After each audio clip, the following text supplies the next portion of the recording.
শ্রাবণ ধারায় এত চেনা কি খুঁজে পাও যা আমার মাঝে নেই এক বিন্দু পরিমাণ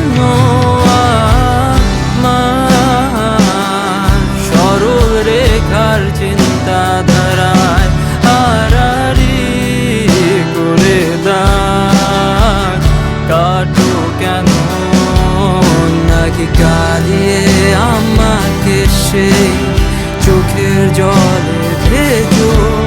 তৃষ্ণার তোর হৃদয়ে শুধুই আমি মরিচিকার